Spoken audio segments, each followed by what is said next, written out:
Evening. चलिए start करते हैं। सो लास्ट क्लास में भी ended the nutrition part. Next चालू करते हैं respiration, the second essential life process, that is respiration.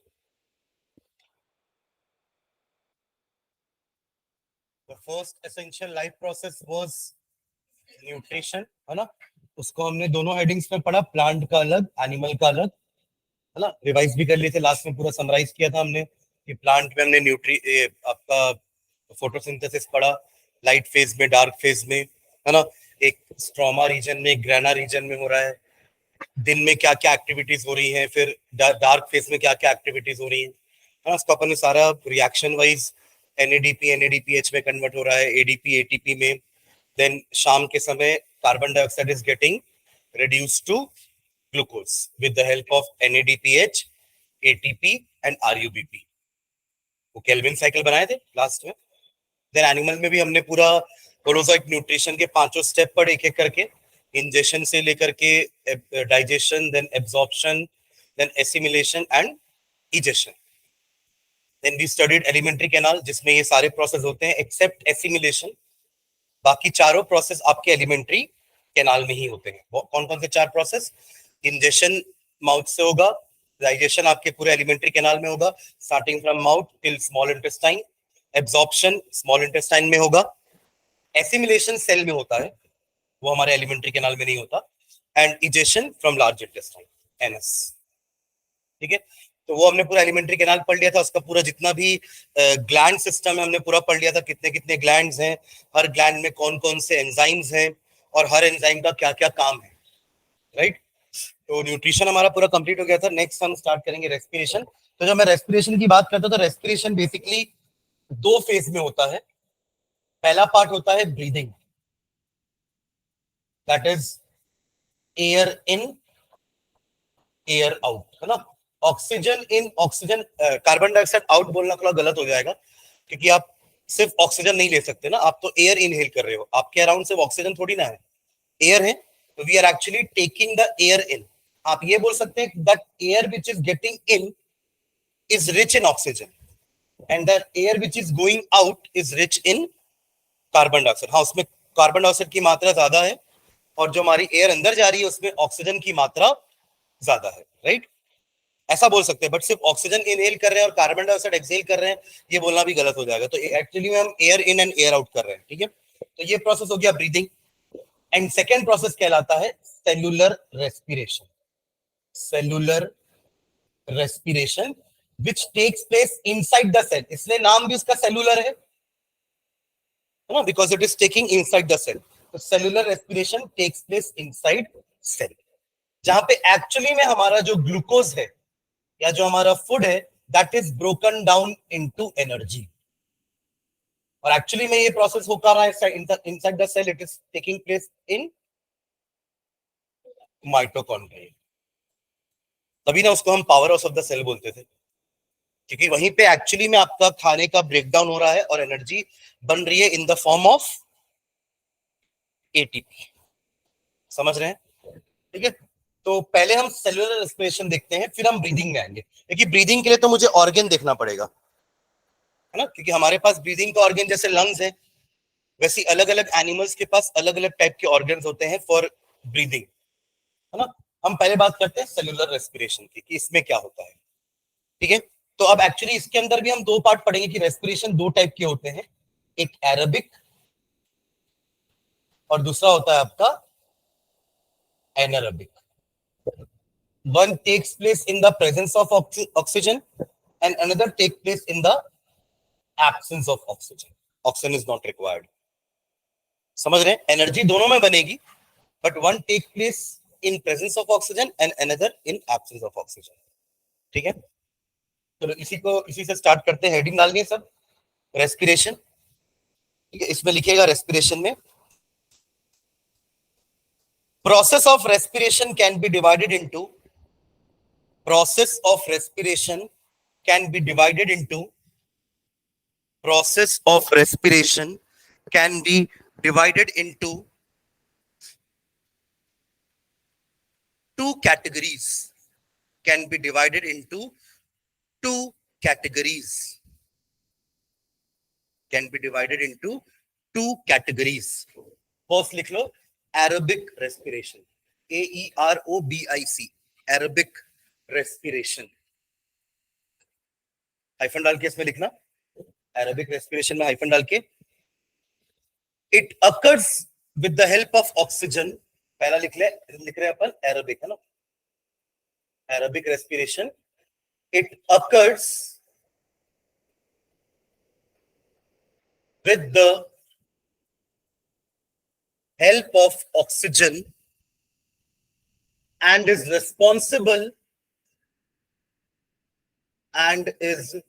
responsible for complete breakdown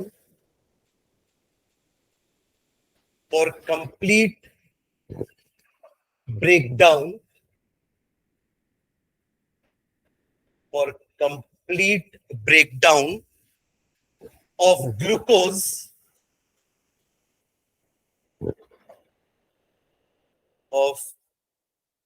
glucose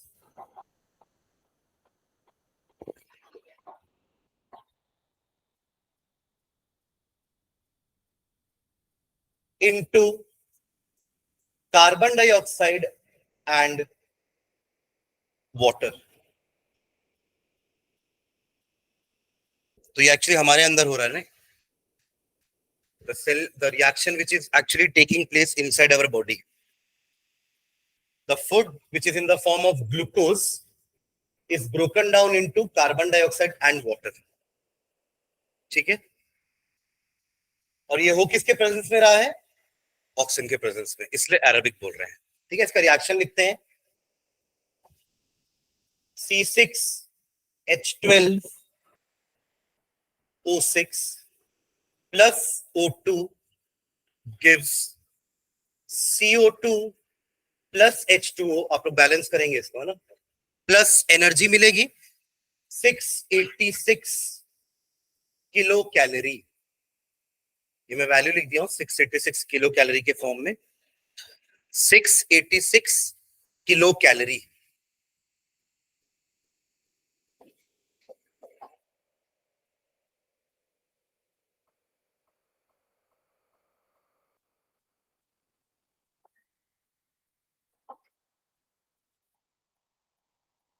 ठीक है,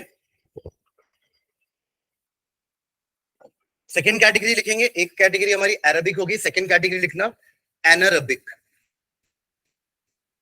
anaerobic respiration,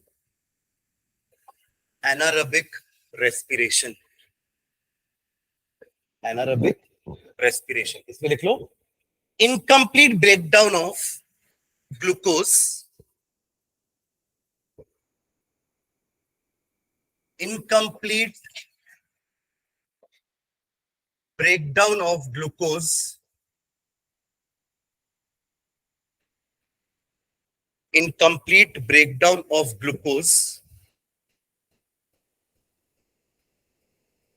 in the absence of oxygen. In the absence of oxygen is termed as anaerobic respiration. Is termed as anaerobic respiration. ठीक है, इसको balance कर लिए हो. ऊपर वाले को क्या क्या लिखे हैं यहां पे? 6O2, 6CO2 and 6H2O. ठीक है, सेकेंड वाला करते हैं. यहां भी आपका है तो ग्लूकोज ही, C6H12O6. इसी का ब्रेकडाउन होने वाला, बस फर्क इतना है कि ऊपर ऑक्सीजन रहेगा, नीचे ऑक्सीजन के एब्सेंस में हो रहा है. यही तो फर्क है ना दोनों में, एरोबिक एंड एनारोबिक में.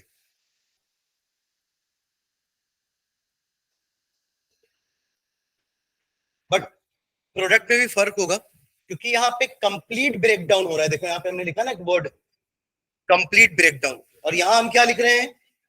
Incomplete breakdown. तो जब कंप्लीट ब्रेकडाउन होता है ना, तो पूरा का पूरा कार्बन कार्बन डाइऑक्साइड में कन्वर्ट हो जाता है, पूरा का पूरा हाइड्रोजन वाटर में कन्वर्ट हो जाता है. ये कंप्लीट ब्रेकडाउन है, मतलब सफिशिएंट ऑक्सीजन है, इससे तो पूरा का पूरा कार्बन डाइऑक्साइड और वाटर बन गया। बट इस केस में ऑक्सीजन तो है ही नहीं, ये तो हो रहा है in the absence of oxygen. तो यहाँ पे आपको क्या मिलता है, एक मिलता है अल्कोहल दैट इज C2H5OH, ये अल्कोहल है, प्लस CO2 प्लस एनर्जी। यहां भी एनर्जी बनेगी बट क्वांटिटी कम होगी, ठीक है। तो एनर्जी लिख लेना 56 किलो कैलोरी। कैलोरी भी एनर्जी का यूनिट होता है ना, सुने कभी कैलोरी? तो kilo calorie is also the unit of energy. और ये जो C2H5OH बना है, इसके नीचे इथिल अल्कोहल लिख लेना, इथिल अल्कोहल, इथिल अल्कोहल, इसका नाम याद रखना, ये आगे भी हमको 10th में यूज होगा, इथिल अल्कोहल।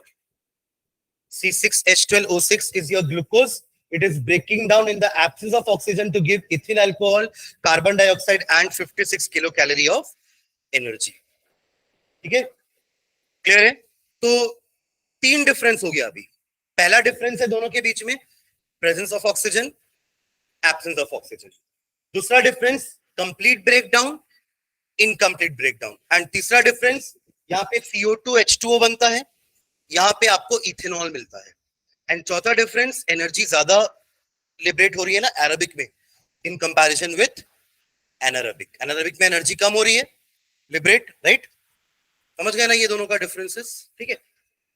ये एक्चुअली ये जो रिएक्शन हमने लिखा है ना, ये रिएक्शन होता है फर्मेंटेशन में। फर्मेंटेशन सुने क्या होता है fermentation? What do you mean by fermentation? तो पढ़ते हो क्लास 8th में जब माइक्रो ऑर्गेनिज्म करके एक चैप्टर नहीं पढ़ा? चैप्टर 8 का एक चैप्टर याद है, माइक्रो ऑर्गेनिज्म फ्रेंड एंड फू करके एक चैप्टर था। मतलब वो हमारे दोस्त भी हैं और हमारे दुश्मन भी हैं। किन किन तरह से वो दोस्त हैं हम पढ़ते थे, और दुश्मन क्यों क्यों है हम वो भी पढ़ते थे। तो उसमें एक फर्मेंटेशन था जहां पे आप शुगर को अल्कोहल में कन्वर्ट करते हो। फर्मेंटेशन पहली बार सुन रहे हो? है वो रात को भिगोते हैं, जो इडली डोसा ढोकला ये सब में भिगोते हैं ना रात में। अब अभी जाके तुरंत बोलोगे मम्मी मेरे को ये डोसा खाना है, तो नहीं बन पाएगा ना तुरंत। आपको रात को वो पिस के उसको भिगाते हो ना, तो रात भर में क्या होता है, फर्मेंटेशन होता है, मतलब वो थोड़ा सा फूल जाता है। हाँ, छोले भटूरे खाना है तो भटूरा को ऐसा फुलाना पड़ता है ना, तब तो वो तलते हो तो फूलता है वो। तो बेसिकली जब आप रात भर रखते हो तो क्या होता है, ग्लूकोज कन्वर्ट होता है अल्कोहल में। तो यहाँ भी तो वही हो रहा था ना, C6H12O6 glucose, it is getting converted into alcohol, ethyl alcohol. तो ईस्ट भी यही करता है आपके ब्रेड के साथ। ब्रेड भी जानते हैं ना, ब्रेड भी यही होता है। आप तो मैदा का पूरा वो बनाओगे डो, उसमें ईस्ट भी डालोगे और उसको छोड़ दोगे कुछ समय के लिए। ईस्ट उसमें यही रिएक्शन करता है जो हमने लास्ट में लिखा है। उसमें जितना भी C6H12O6 होगा that will be converted into carbon dioxide. तो जो फ्लफीनेस आती है ना, वो कार्बन डाइऑक्साइड के कारण ही तो आती है। गैस भर गई वहां पे, तो गैस के कारण क्या होगा, वहां पे स्पॉन्जीनेस आ जाएगी, ठीक है। फिर ये इथिल अल्कोहल कहाँ गया? ब्रेड में इथिल अल्कोहल नहीं है क्या? अगर ऐसा होता तो फिर हमको ब्रेड खाने से तो नशा हो जाता ना। नहीं, ये तो अल्कोहल ही हुआ ना। और मैंने क्या बोला कि ब्रेड बनते समय ईस्ट यही काम करता है, तो ऐसे में तो ब्रेड खाते समय नशा हो जाना चाहिए था। पर क्यों नहीं होता? क्योंकि ब्रेड हम कच्चा थोड़ी ना खाते ना, हमने वो डो में डाला है ईस्ट को। ईस्ट ने अल्कोहल बनाया होगा डो के अंदर, और उसके बाद आप डो को एक सांचे में डाल के बेक कर देते हो ना। बेक करोगे उसके बाद ना ब्रेड बनेगी, कि बिना बेक किए ब्रेड बन जाएगी। तो जब आप बेक करते हो ना, तो ये पूरा अल्कोहल उड़ जाता है, इवेपोरेट हो जाता है, वेपराइज हो जाता है। समझ रहे हैं मैं क्या बोल रहा हूँ? इसलिए आपको इसका फीलिंग नहीं आता है ब्रेड खाते समय, ठीक है। बट यही रिएक्शन एक्चुअली ईस्ट करता है फर्मेंटेशन में। इसी प्रोसेस को फर्मेंटेशन बोलते हैं। तो फर्मेंटेशन का एक लाइन में डेफिनेशन क्या हो जाएगा, कन्वर्टिंग शुगर इनटू अल्कोहल। जो बियर वियर है ये ऐसी तो बनती है ना, बियर मतलब बियर, ठीक है। वो सड़ा सड़ा के बनाते हैं ना, वो अंगूर को गेहूं को, उसी सब चीजों से बनती है सड़ा के उसको। वाइन नहीं सुने? वाइन वाइन सब इसी से तो बनती है ना। तो वो फर्मेंटेशन करके ही बनती है। और फर्मेंटेशन ऐसा होता है कि जितना ज्यादा आप ऐसी चीजों को सड़ाते हो उतनी ज्यादा वो अच्छी बनती है, ठीक है। तो सेम चीज अल्कोहल के साथ होती है, जितनी ज्यादा पुरानी होती है अल्कोहल उतनी ज्यादा अच्छी होती है, ठीक है। चलो आगे बढ़े। हाँ हाँ हाँ, उसमें भी यही होता है, ठीक है, आगे बढ़े। तो ये जो एक्चुअली प्रोसेस है ये ईस्ट में होता है, तो नीचे लिख भी लेते हैं अपन। देखो नीचे, इसी के इस रिएक्शन के नीचे, fermentation is an example of anaerobic respiration. Fermentation is an example of fermentation is an example of anaerobic respiration. Anaerobic respiration. Fermentation is an example of anaerobic respiration, जहां पे ईस्ट जो है वो एनारोबिकली रेस्पायर करके carbon dioxide आपके dough में छोड़ देता है, जिससे वो फ्लफीनेस आती है, स्पॉन्जीनेस आती है। ठीक है,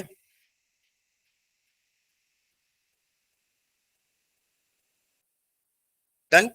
अब ऐसा ही एक एनारोबिक रिएक्शन ना हमारे अंदर भी होता है, मतलब हम भी कभी कभार एनारोबिकली रेस्पायर करते हैं। अब बोलोगे सर कैसे, हम तो ऑक्सीजन इनहेल कर रहे हैं ना। बट क्या होता है, कभी कभार हमारी बॉडी जब एक्सेसिव एक्सरसाइज कर लेती है ना, आप कहीं खेल रहे हैं या कहीं भाग रहे हैं, दौड़ रहे हैं, तो उस केस में क्या होता है, आपके हर सेल को, बॉडी के हर सेल को एनर्जी की रिक्वायरमेंट बढ़ जाती है। क्योंकि अल्टीमेटली क्या हो रहा है, भागने के लिए एनर्जी तो चाहिए ना। और एनर्जी कैसे बन रही है, ऐसे बन रही है, राइट। यानी कि ऑक्सीजन चाहिए ना एनर्जी के लिए। खाना तो आपने खा लिया है, खाना सेल तक पहुंच भी गया है, बट सेल तक ऑक्सीजन पहुंचेगा तब ना एनर्जी बनेगी। आप लोग समझ रहे हैं मैं क्या बोल रहा हूं। सेल तक खाना पहुंच चुका है, सेल तक ऑक्सीजन पहुंचाना है ना, तभी सेल एनर्जी बना पाएगा। अब ये ऑक्सीजन कौन पहुंचा रहा है सेल के पास, ब्लड। ब्लड को वहां भेज कौन रहा है, हार्ट। तभी हम जब भागते हैं तो हमारा हार्ट बीट बढ़ जाता है ना, क्योंकि हार्ट बहुत तेजी से काम कर रहा है उस समय, बहुत जल्दी वो पंपिंग एक्शन कर रहा है, ताकि वो ऑक्सीजन की रिक्वायरमेंट को पूरी कर सके आपके बॉडी के हर सेल की। पर ऐसा वो कर नहीं पाता है, हार्ट कितना भी जोर से पंप क्यों ना कर ले, कई बार ऐसा होता है कि कुछ सेल्स तक ऑक्सीजन उतनी क्वांटिटी में पहुंच नहीं पाता है। तब उस केस में क्या होता है, जनरली मसल सेल्स है ना हमारे बॉडी में, तो हर जगह मसल्स हैं। पैर में हो गया, जैसे क्रैम्प आया था ना कभी कभार, जो क्रिकेटर्स होते हैं या फुटबॉलर्स होते हैं, उनको भागते भागते कई बार क्रैम्प आ जाता है अचानक से। तो उसका कारण क्या होता है कि उस जगह पे एक्चुअली लैक्टिक एसिड जमा हो जाता है। अब ये लैक्टिक एसिड कहां से आया, जैसे ये इनकम्प्लीट ब्रेकडाउन से अल्कोहल बनाया ना, वैसे ही हमारी बॉडी में जब मसल सेल्स में इनकम्प्लीट ब्रेकडाउन होता है because of lack of oxygen, तब बन जाता है लैक्टिक एसिड। तो यहां जमा हो गया लैक्टिक एसिड और उनको यहाँ क्रैम्प आ गया। अब ये ठीक कैसे होगा, तो वो फिजियो आते हैं उनके, और फिर उनको मसाज करते हैं, कुछ स्प्रे लगाते हैं जो थोड़ा सा गर्माहट देता है इस जगह पे, और धीरे से वो जो एसिड है वो स्प्रेड होके डिसअपियर हो जाता है। एक जगह जमा होने का कारण ही है क्रैम्प्स। समझ रहे हैं मैं क्यों बोल रहा हूँ, क्या बोल रहा हूँ। और वो क्रैम्प क्यों आया, बिकॉज आपके उस जगह के मसल्स ने एक्सेसिव वर्क किया, उसको उतना ऑक्सीजन का सप्लाई नहीं मिल पाया एनर्जी के लिए, तभी वो कुछ समय के लिए एनारोबिकली रेस्पायर कर रहा था। Am I clear. मतलब हमारे बॉडी के अंदर भी कभी कभार कहीं पर एनारोबिक रेस्पिरेशन होता है, and it leads to the formation of lactic acid, not carbon dioxide in water. क्योंकि ऑक्सीजन तो उतनी क्वांटिटी में उसको मिला ही नहीं ना कि वो कंप्लीट ब्रेकडाउन कर सके। आप समझ रहे हो मैं क्या बोल रहा हूँ। ठीक है, तो एक लाइन और नीचे लिखना एनारोबिक वाले के नीचे, इसके नीचे अपन लिखेंगे, लिखो muscle cells of human beings, muscle cells of human beings, muscle cells of human beings also sometimes respire, also sometimes respires anaerobically, anaerobically.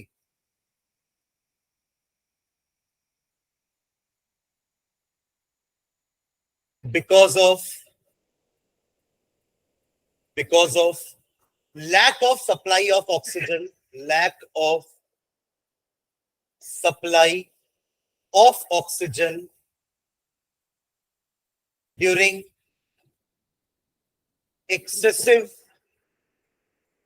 exercise.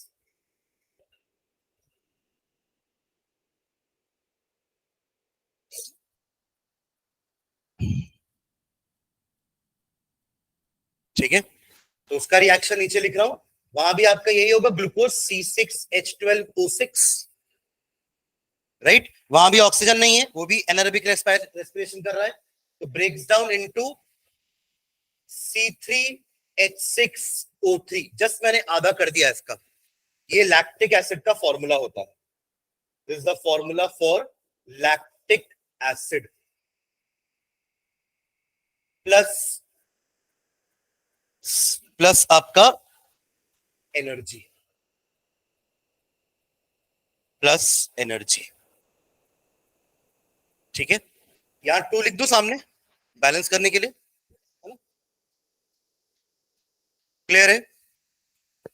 तो अगर अब मैं तीनों को कंबाइन करूं, हमने 3 टाइप का रेस्पिरेशन देख लिया ना, 2 एनारोबिक था और एक एरोबिक, तो हम एक ग्लूकोज का टोटल पाथवे बना सकते हैं, एक समरी, वो कुछ ऐसी रहेगी, देखना। स्टार्ट करेंगे ग्लूकोज से। ग्लूकोज का ब्रेकडाउन का अलग अलग पाथवे देख रहे हैं अपन, ठीक है, अलग अलग ऑर्गेनिज्म में, अलग अलग जगह पे। सबसे पहले ये जो ग्लूकोज है ना, ये पायरुविक एसिड में कन्वर्ट होता है। पायरुविक एसिड एक 3 कार्बन मॉलिक्यूल होता है, जैसे ग्लूकोज एक 6 कार्बन का मॉलिक्यूल है, 6 कार्बन है ना उसमें, तो पायरुविक एसिड ऐसे ही 3 कार्बन का मॉलिक्यूल होता है, यानी कि 2 पायरुविक एसिड बनेगा।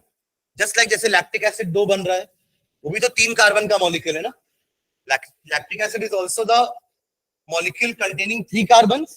वैसे पायरुविक एसिड होता है जिसके पास 3 कार्बन। तो कोई भी हो, सबसे पहले उसका ग्लूकोज किस में कन्वर्ट होता है, पायरुविक एसिड में। आफ्टर दैट अब आपके पास 3 पाथवे हैं, जो अभी हमने तीनों पढ़े। पहला क्या है, aerobic. First is aerobic respiration, जो हो रहा है ऑक्सीजन के प्रेजेंस में, ठीक है, और हो कहा रहा है माइटोकॉन्ड्रिया के अंदर। ये वाला पार्ट जो है ना, ये साइटोप्लाज्म में ही हो जाता है। ग्लूकोज से पायरुविक एसिड कन्वर्जन कहां हो जाता है, साइटोप्लाज्म। साइटोप्लाज्म तो हर सेल में होगा ना। साइटोप्लाज्म क्या होता है, लिक्विड पार्ट है ना हमारे सेल का। नहीं सुने, पहली बार सुन रहे हो? हाँ, सेल में 3 मेन पार्ट होते हैं, एक साइट, एक आपका प्लाज्मा मेम्ब्रेन, एक न्यूक्लियस, और तीसरा साइटोप्लाज्म। यही साइटोप्लाज्म है जितने जिसमें सारे ऑर्गेनली फ्लोट कर रहे हैं और अपने अपने काम कर रहे हैं। कोई प्रोटीन बना रहा है, कोई लिपिड बना रहा है ना, कोई ट्रांसपोर्टेशन कर रहा है, कोई एनर्जी बना रहा है। सबके अपने अपने काम है वहां पे ऑर्गेनलीज के। तो यहाँ पे कन्वर्जन हो जाता है CO2 plus H2O plus energy में,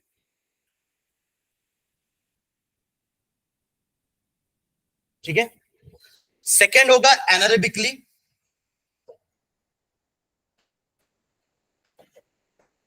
ये कहां हो रहा है, ईस्ट में। तो बन क्या रहा है, alcohol plus CO2 plus energy. और थर्ड कहां हो रहा है, मसल सेल्स में, वो भी एनारोबिकली हो रहा है। वो भी आपका एनारोबिकली है, बट हो कहां रहा है, मसल सेल्स में।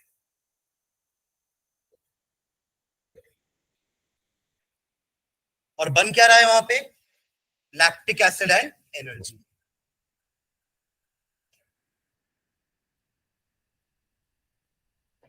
तो ये तीनों का समरी हो गया, समझ गए क्या।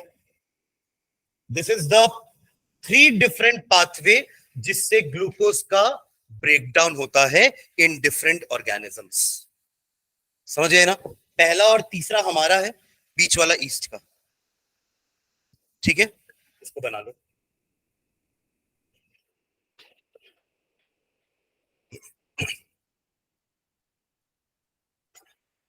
पायरुविक एसिड में चाहो तो बीच में बस ब्रैकेट में लिख लेना कि it is a 3 carbon molecule.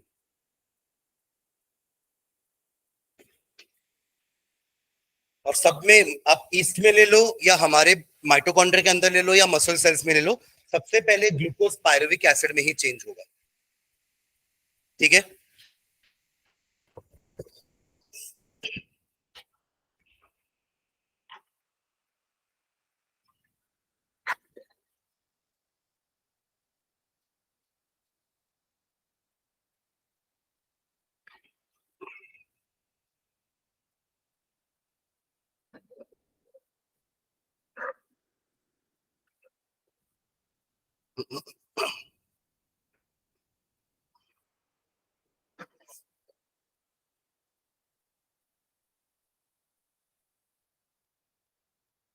NCERT रखी है क्या?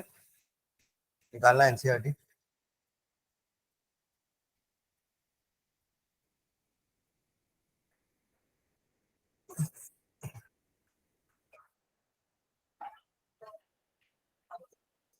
पायरो पायरोवेट वही है, पायरोविक एसिड ही है।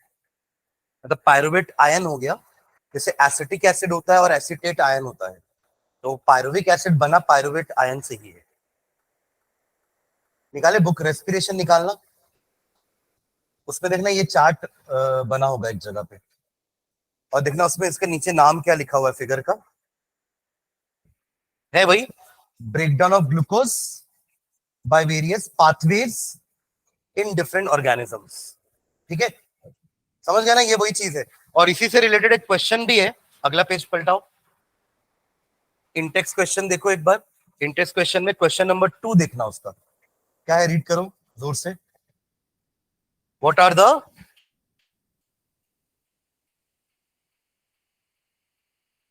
पढ़ो ना, बस ये इसका आंसर है। समझ गए ना? What are the different ways in which glucose is oxidise to energy by various या डिफरेंट ऑर्गेनिज्म, तो ये उसका आंसर हो गया। ठीक है, हाँ हाँ, पर डायग्राम में सारी चीजें मेंशन होनी चाहिए, जैसे हम यहाँ पे सब सब चीजें लिखे हैं ना, कि ये माइटोकॉन्ड्रिया में हो रहा है, वो साइटोप्लाज्म में हो रहा है, फिर ये ईस्ट में होता है, ये वाला हमारे मसल सेल्स में होता है। Everything should be clear in diagram. जैसे अभी मैंने तीनों के नाम, यहाँ दोनों के नाम नहीं लिखे हैं। ये क्या होता है आपका, इथिल अल्कोहल, और ये हो जाएगा लैक्टिक एसिड। ठीक है,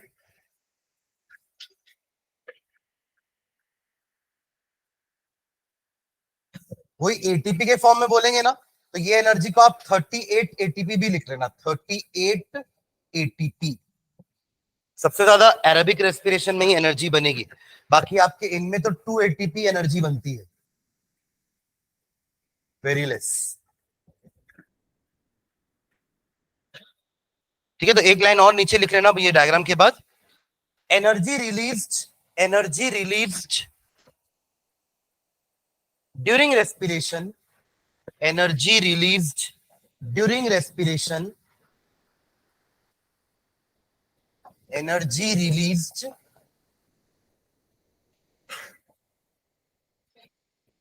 क्या, एनर्जी रिलीज्ड ड्यूरिंग रेस्पिरेशन, पहले ये लिख लो, during respiration is used to form ATP molecules, is used to form ATP molecules। Full form आप लोग को पता है कैसे ना, एडिनोसाइन ट्राइफॉस्फेट, हम पहले भी देख चुके हैं। ATP molecules which is used to fuel, which is used to fuel, as a fuel काम होगा ना energy, use to fuel all other activities in cell, all other activities in cell। ठीक है, करो कंप्लीट जल्दी से।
तो this is all about cellular respiration, है ना।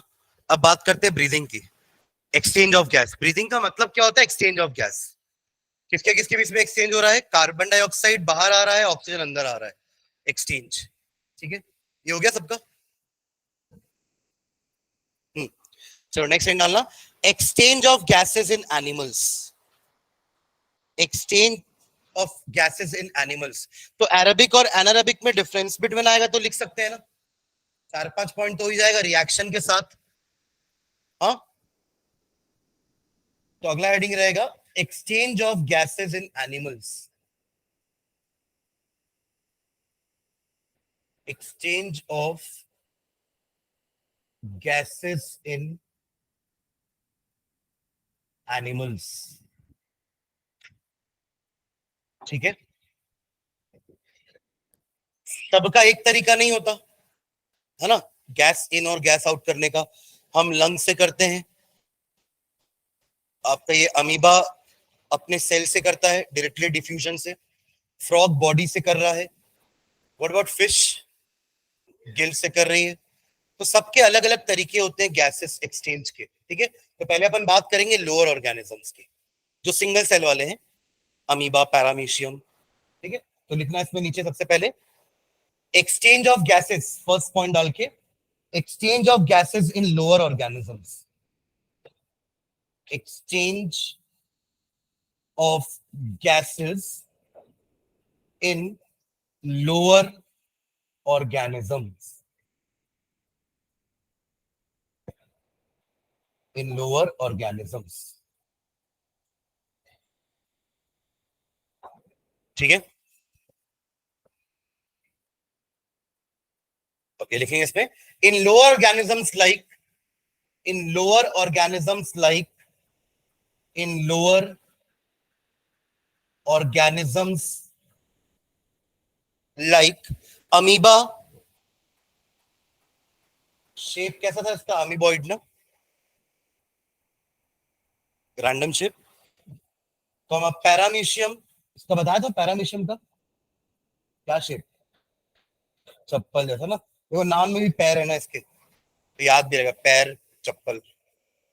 ठीक है, तो like amoeba, paramecium etcetera, there are no special organs, there are no special, there are no special organs for respiration। जैसे फिश के पास भी गिल्स तो स्पेशल ऑर्गन ही हो गया ना, जो उसको रेस्पायर करने में हेल्प कर रहा है, बट इनके में ऐसा नहीं है। ठीक है, there is no special organs for respiration, full stop। In this, every cell of body, in this, in these लिखना, this मत लिखना, in these, every cell of body,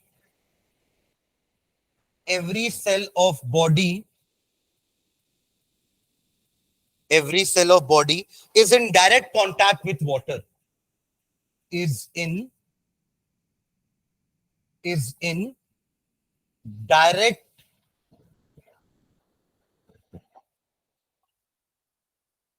is in direct contact with water।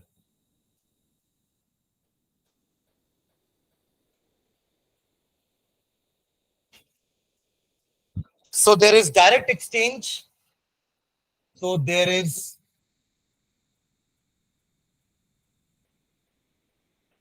direct exchange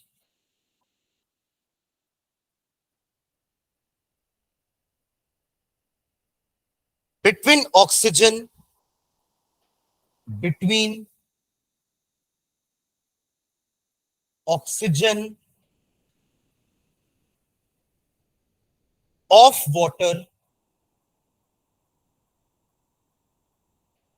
and carbon dioxide of body cells, carbon dioxide of body cells। Through diffusion, through diffusion. ठीक है, जैसे ये अगर amoeba का shape है, ठीक है, तो ऑक्सीजन बाहर ज्यादा है तो it will diffuse inside, and CO2 अगर अंदर ज्यादा है तो it will diffuse outside. Directly cell से होगा, ठीक है, क्योंकि इनका सेल डायरेक्ट कांटेक्ट में है ना, हमारे में ऐसा नहीं है। हमारे बॉडी का टॉप मोस्ट जो सेल्स है बस they are only in contact with the atmosphere, जहां से वो ऑक्सीजन तो ले सकते हैं, बट जो अंदर डीप सीटेड है, जो सेल्स एकदम अंदर है, उन तक ऑक्सीजन कैसे पहुंचेगा? इसलिए हम डायरेक्टली ऐसे एक्सचेंज नहीं कर सकते डायरेक्टली। समझ रहे हैं क्या बोल रहा हूं मैं? ये उन्हीं में पॉसिबल है जिनके पास, जिनका बॉडी छोटा है, लोअर ऑर्गेनिज्म है, सिंगल सेल टाइप के ऑर्गेनिज्म है, जिनका पूरा का पूरा सेल डायरेक्ट कांटेक्ट में है सोर्स के साथ, जहां से उनको ऑक्सीजन मिलना है, तो वो डायरेक्ट एक्सचेंज कर लेते हैं through the process known as diffusion. ठीक है, डन दिस वन। हाँ, कौन सा? यहां पानी है, पानी से उनको ऑक्सीजन मिल गया और उनकी बॉडी से कार्बन डाइऑक्साइड बाहर चला गया, तो हो गया ना एक्सचेंज। ये जो अमीबा और पैरामीशियम है ना, ये जनरली वाटर से ही लेते हैं, जैसे फिश भी वाटर से ही लेंगे, हम लेते हैं एटमॉस्फेयर से। इंसेक्ट्स जो होते हैं, कॉकरोच वगैरह, है ना, वो भी लेते हैं एटमॉस्फेयर से। ठीक है, चलो आगे बढ़े। चलो नेक्स्ट, ये हो गया exchange of gases in lower organism. Next लिखना second, exchange of gases in higher organisms.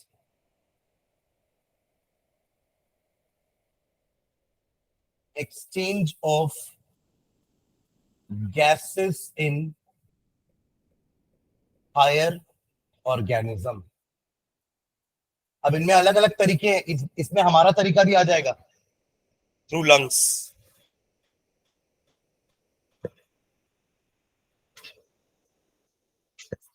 तो इसमें पहला लिखना skin, skin respiration, skin respiration, skin respiration. तो ऐसे ऑर्गेनिज्म की स्किन अलग टाइप की होगी, थोड़ी पतली होनी चाहिए, तब तो वो एयर को अंदर ले सकते हैं ना। अगर मोटी चमड़ी होगी तो कैसे एयर आएगा अंदर? समझ रहे मैं क्या बोल रहा हूँ? परमिएबल होना चाहिए। परमिएबल का मतलब क्या होता है? जो अलाउ करे अंदर बाहर देने। जैसे हमारे सेल का जो मेम्ब्रेन होता है, दे आर सेमी परमिएबल ना, कि दे सेलेक्टिव, दो सेलेक्टेड चीजों को अंदर बाहर होने देता है, जैसे गैसेस हो गई, लिक्विड हो गया, है ना। वैसे इन एनिमल्स की जो स्किन है वो थिन भी होनी चाहिए और परमिएबल भी होनी चाहिए, तभी गैसेस का एक्सचेंज हो सकता है उनके स्किन से। क्लियर है? तो लिखो इसमें आइफन डाल के, in animals like, in animals like earthworm,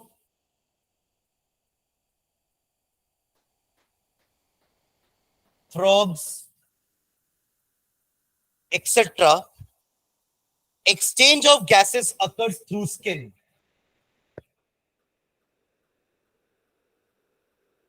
Exchange of gases occurs through skin.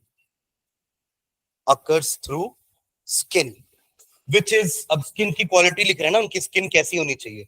Which is thin, पतली, ठीक है।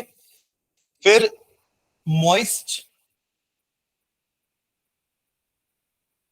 वेस्कुलर, वेस्कुलर मतलब जो ट्रांसफर होने दे, वेस्कुलर एंड परमिएबल।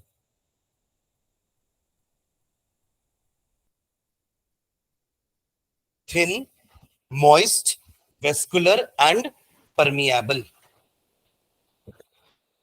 ठीक है, चलो next second. Sir second, skin के बाद अगला लिखेंगे गिल, गिल रेस्पिरेशन। पीछे वो अमीबा वाला डायग्राम बनाए थे, हाँ, कितनों ने नहीं बनाया? क्यों? मैं प्रैक्टिस के लिए बना रहा हूँ क्या अपने? मुझे तो आता है ना, मैं क्यों बना रहा हूँ डायग्राम? और कहीं कुछ अच्छे से डायग्राम बनाया मतलब ये तो बनाना चाहिए था ना। कोई रफ बना देता हूँ तो भले उसको छोड़ दिया कर, बट ये तो बहुत अच्छे से बनाया था मैं डायग्राम, अलग अलग कलर यूज करके बना रहा हूँ। हाँ चलो, गिल रेस्पिरेशन लिखेंगे इसमें। In fishes, in fishes, in fishes respiration occurs through gills. Respiration occurs through gills.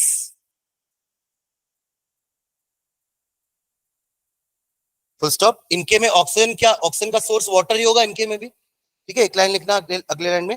In this oxygen source is water, in this oxygen source is water.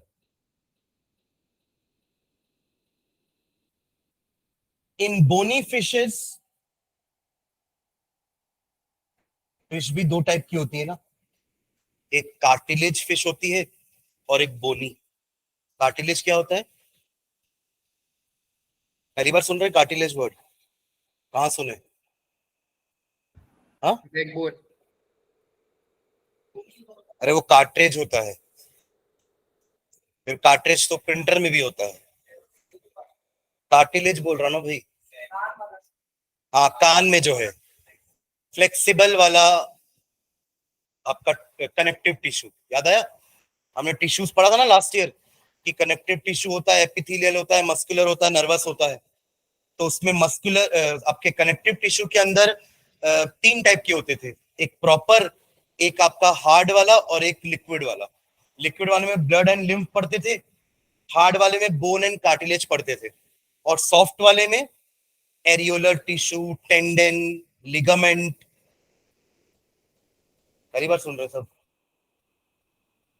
तो फिशेस दो टाइप की होती है, एक जिनका स्केलेटन बोन का बना होता है, जैसे हमारा है ना, और एक जिनका स्केलेटन कार्टिलेज का बना होता है, तो they are known as cartilage fish.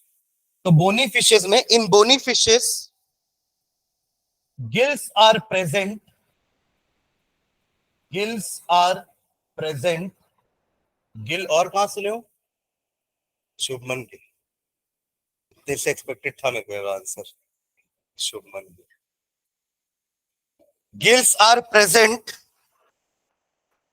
In gill chambers. कितना जल्दी जवाब दिया ना। अपना नाम बताने के बाद दूसरा जवाब जो फास्टेस्ट दिया है तू, वो यही है। शायद नाम भी थोड़ा लेट बताया होगा। Gills are present in gill chambers covered by covered by covered by a structure called covered by a structure called, ये एक बार केबीसी में पूछा था वाला क्वेश्चन। स्ट्रक्चर अभी का नहीं, बहुत पुराना केबीसी में। इसका स्ट्रक्चर का नाम क्या होता है? Called operculum. ऑपरक्यूलम। केबीसी में नहीं तो फिर कहीं तो भी क्विज कंपटीशन में पूछा हुआ है। वो आता था ना, बहुत सारे क्विज कंपटीशन आते रहते हैं ना, ब्रिटानिया वाले, जिसमें अलग अलग स्कूल के बच्चे लोग जाते हैं, वो ब्लेजर वेजर पहन के, देखे? हाँ हाँ, तो उसमें कई बार ऐसा क्वेश्चन पूछा है। ठीक है, ऑपरक्यूलम मतलब गिल्स ऐसे खुले नहीं होंगे, इसमें ऊपर एक कवरिंग होगी। जब वो कवरिंग खुलेगी तब गिल्स एयर अंदर ले लेंगे, कवरिंग बंद, फिर कवरिंग खुलेगी, CO2 बाहर। ठीक है, the covering is known as operculum. ठीक है, चलो नेक्स्ट। थर्ड, थर्ड लिखना tracheal respiration. TRACHEAL, tracheal respiration. ये वर्ड आया है ट्रैकिया से, है ना? मैंने उस दिन भी शायद डिस्कस किया था ट्रैकिया। ये वर्ड कहां से आया है? ट्रैकिया से। ट्रैकिया क्या होता है? Wind pipe. जैसे इसोफेगस वाज फूड पाइप, वैसे trachea is a wind pipe, जो हमारे अंदर जाने के बाद वो दो पार्ट में डिवाइड हो जाता है, जिसको हम ब्रोंकस बोलते हैं, प्राइमरी ब्रोंकस कहलाता है वो। और अंदर जाने के बाद वो प्राइमरी ब्रोंकस और अलग अलग ब्रांचेस में ब्रेक होके अलग अलग दोनों लंग्स में चला जाता है, राइट। बट कुछ इंसेक्ट जैसे कि कॉकरोच, इनकी बॉडी उतनी बड़ी नहीं है जितनी हमारी है, राइट। तो उनके में ट्रैकिया में ही काम हो जाता है। They only need trachea, they do not need lungs. But हमारी बॉडी को लंग्स चाहिए, क्योंकि ट्रैकियल रेस्पिरेशन में क्या होता है ना, अंदर एयर की ट्यूब जाती है। और जैसे क्या होगा, ट्रैकिया में एक ओपनिंग होगी जहां से कॉकरोच एयर इन लेंगे। उनकी बॉडी भी एटमॉस्फेयर से ही ऑक्सीजन लेगी, तो वो ओपनिंग से आपका जो गैस है, एयर है, वो अंदर आ जाएगा। अंदर आने के बाद वो इस ट्रैकिया में जाएगा, और ट्रैकिया से और ब्रांचेस निकलेंगे जो बॉडी के अलग अलग पार्ट्स में जाएंगे। अब क्योंकि उनकी बॉडी छोटी है तो कम ब्रांच में काम हो जाएगा। हमारी बॉडी तो बड़ी है ना, तो ये ब्रांचेस बहुत ज्यादा हो जाएंगी। ऑलरेडी अंदर एक जाल तो बिछा हुआ है नर्व सेल का, नहीं देखते हो कभी आप ये स्केलेटन डायग्राम देखोगे तो आपको दिखेगा कि बॉडी का हर एक पार्ट एक नर्व फाइबर से ब्रेन या स्पाइनल कॉर्ड में कनेक्टेड है। तो ऑलरेडी एक जाल तो अंदर बिछा हुआ है, फिर एक जाल और एयर ट्यूब क्या हो जाएगा। इसलिए वो ना करके हमारे अंदर क्या कर दिया गया, लंग्स। दो चेंबर बना दिए, उन चेंबर में पूरा एयर कलेक्ट हो जाता है, और ब्लड को एक काम दे दिए कि भैया आपको जाना है और लंग्स से जाके एयर को लेकर के सारे सेल में सप्लाई करना है, क्योंकि आप ही एक ऐसे हो जो बॉडी के हर पार्ट तक जा रहे हो। जैसे आप खाना पहुंचा रहे हो ना, वैसे ही ऑक्सीजन भी पहुंचाएंगे। तो हमारे अंदर इसके लंग्स है, इनको लंग्स की जरूरत नहीं है, इनका ट्रैकिया में काम हो जाता है। Am I clear? जैसे हमारे में नॉस्ट्रिल है, इनके में भी एक ओपनिंग होगी, उस ओपनिंग को हम स्पेरिकल बोलते हैं। इसमें लिखवा रहा हूं मैं, ठीक है, वो चीज चालू करें। ट्रैकियल रेस्पिरेशन, इसमें लिखो ट्रैकियल रेस्पिरेशन में, in all insects like cockroach, grass hopper etcetera, in all insects like cockroach, grasshopper, etc. Respiratory organs are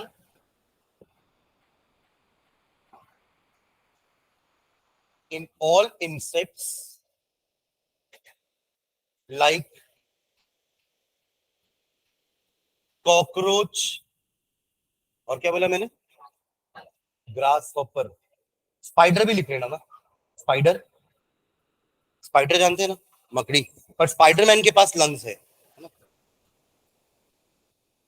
Spiderman मतलब आदमी है ना वो, तो इसके पास तो लंग्स होगा ना।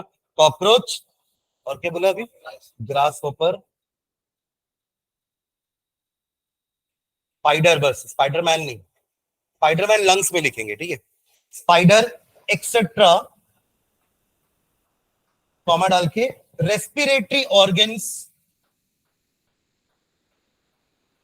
Respiratory organs are highly branched, highly branched air tubes, highly branched air tubes called trachea, called trachea,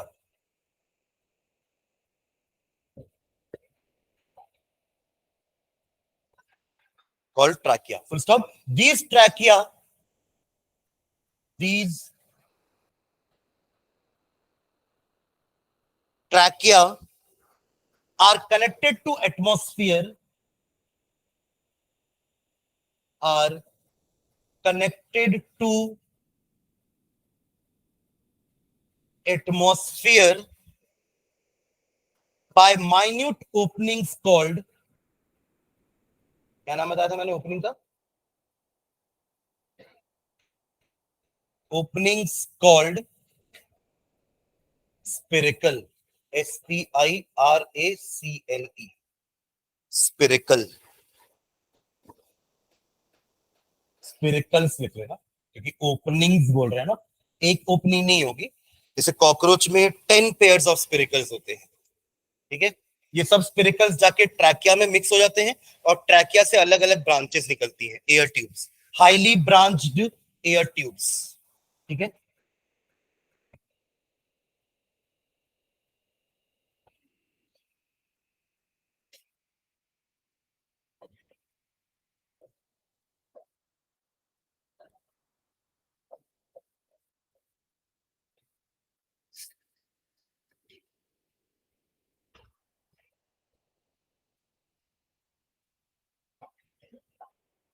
देखो इसको,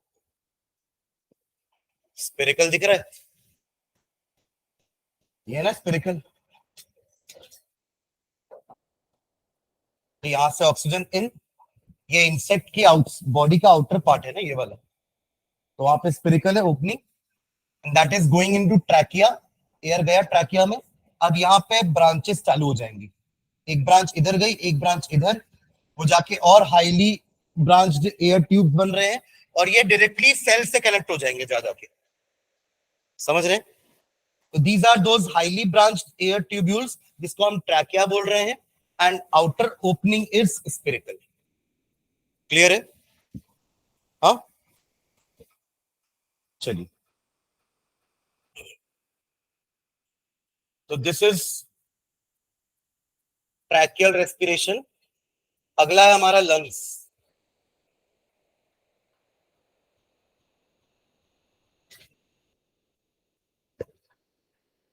ठीक, फोर्थ, लंग रेस्पिरेशन।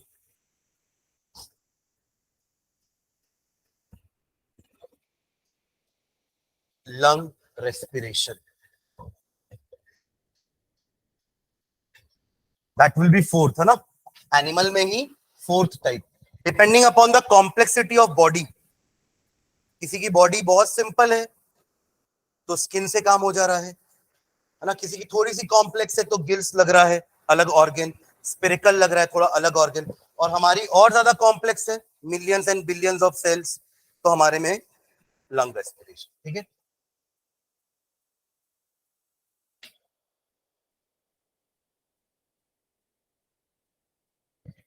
ठीक है, इसमें लिखेंगे in many land animals, in many land animals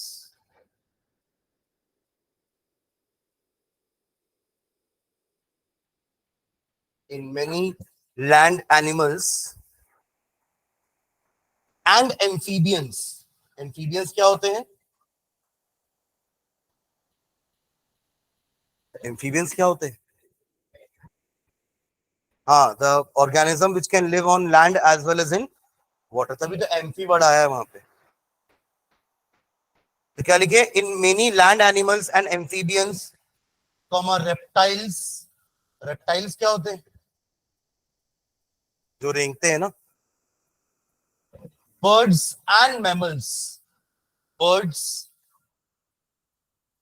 and mammals. The respiratory organs are lungs. The respiratory organs are lungs। हम कौन सी category में आएंगे? हैं? अरे इतने सारे जो नाम लिखा हूं मैं उसमें पूछ रहा हूँ। लैंड एनिमल में नहीं, animal, amphibians, reptile, birds and mammals. हम मैमल्स में आएंगे ना? ठीक, full stop. It is also called, it is also called,